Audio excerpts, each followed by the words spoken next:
Sin duda, amigos, hay una relación muy curiosa entre los verbos como ganar o perder y la palabra vida.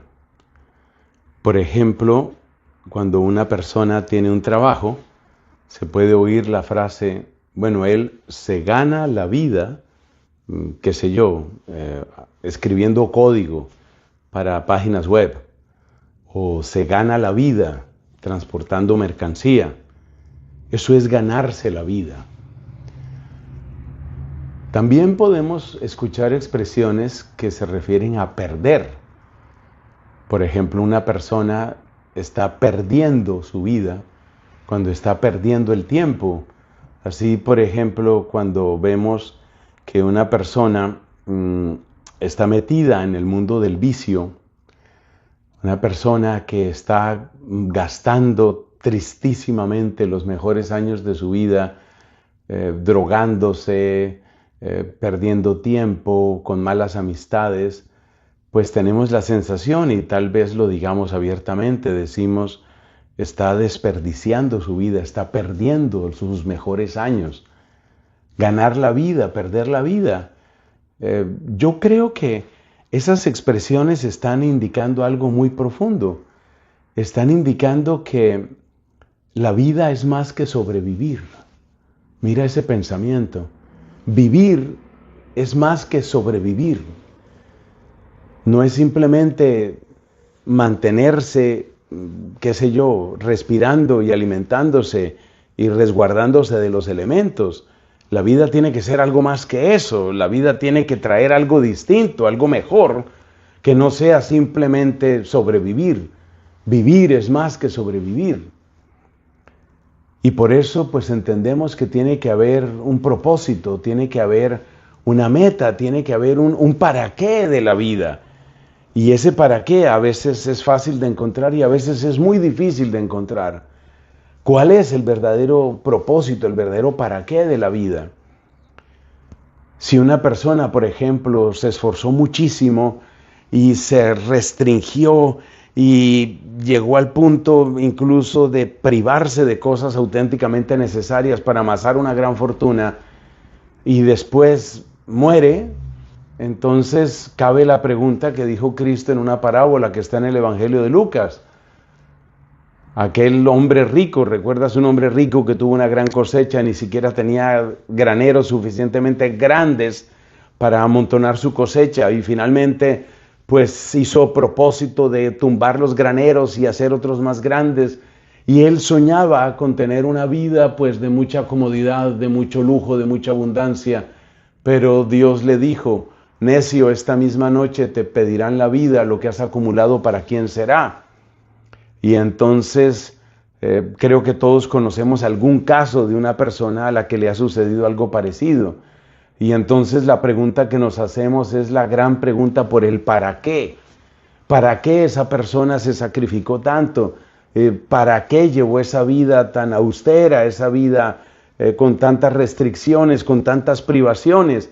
¿A quién le quedó amontonado todo eso? Entonces, la pregunta por el para qué es una pregunta que hay que hacérsela. ¿A qué le estoy entregando mis días? ¿A qué le estoy entregando mis fuerzas? ¿A qué le estoy entregando mi energía, mi talento?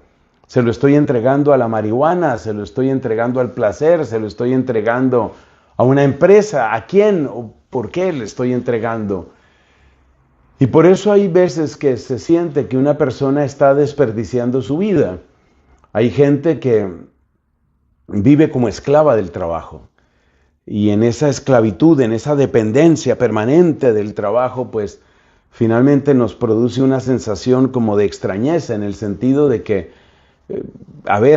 es como si tú fueras un piñón más, un engranaje más dentro de esa gran máquina que es tu empresa. ¿Qué es ganar la vida? ¿Qué es una vida con propósito?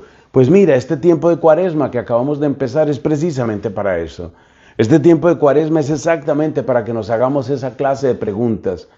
Y por eso es especialmente recomendable que en el tiempo de Cuaresma tengamos momentos de silencio, tengamos momentos de recogimiento, tengamos momentos de oración, tengamos momentos de escucha de la palabra de Dios para profundizar en esas preguntas, para que nuestra vida tenga un propósito.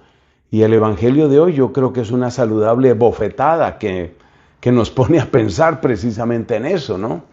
Porque el Evangelio de hoy contiene esa frase enigmática de Cristo. Dice Él: el que pretenda ganar su vida, pues al final la perderá. El que pierda su vida por mí la encontrará.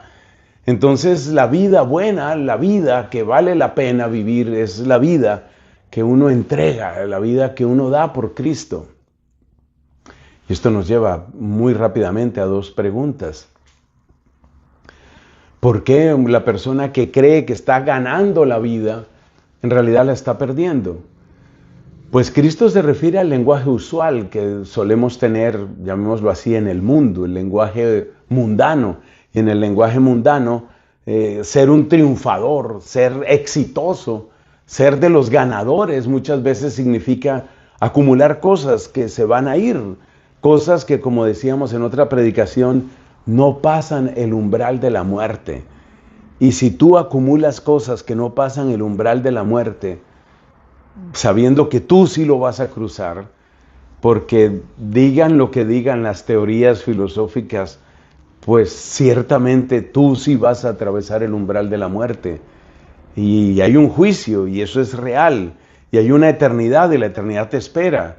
Eso no lo va a cambiar ningún filósofo, eso no lo va a cambiar ningún ateo, no lo va a cambiar ningún científico, aunque hay muchos científicos que son creyentes. Entonces, ese es el sentido de la frase. Pues claro, si tú te dedicas únicamente a ganar lo que el mundo valora, pero eso es todo lo que tú tienes, pues estás mal. Tan sencillo como eso, estás mal. Y estás mal porque en el fondo eres un perdedor, porque acumulaste lo que no valía la pena acumular. Bien, esa parte nos queda clara. ¿Y por qué en cambio seguir el camino de Cristo y perder la vida por Cristo, eso sí es ganar la vida? Porque Cristo es el vencedor de la muerte, porque Cristo es aquel que educa y orienta y fortalece y guía nuestro corazón en aquello que realmente merece la pena. Y porque Cristo es ese maestro que nos guía y que nos lleva tras sus huellas para que también nosotros venzamos en la hora de la muerte, porque en Él está esa clave de resurrección y de eternidad. No lo podemos explicar todo en estas breves palabras, pero esa es la razón principal. Porque Él es el vencedor de la muerte y Él es nuestro maestro. Y por eso el que va detrás de Cristo, pues está encontrando estas maravillas, está encontrando esta verdad, está encontrando esta realidad. Eso es lo que a nosotros nos interesa. Y esa es la grandeza que está ahí. Así que, enseñanza práctica, acabamos de empezar la Cuaresma, separa tiempo, por favor. Es muy importante que separes tiempo para tu oración, para tu escucha, para tu silencio, para la lectura de la palabra de Dios. Separa tiempo, por favor, para vivir a fondo tu Cuaresma. Pregúntate qué es lo que merece realmente la pena y sobre todo busca a Jesús. Muchos dirán, si tú empiezas a tomar en serio tu fe, dirán que estás perdiendo la vida. Te dirán que eso es un desperdicio, que estás tomando las peores decisiones, que te fanatizaste. Bueno, ya sabes, el montón de cosas que te van a decir. No tengas miedo de que te hablen así. No tengas miedo de ese lenguaje. Solo hay uno que realmente vence la muerte y su nombre es Jesucristo.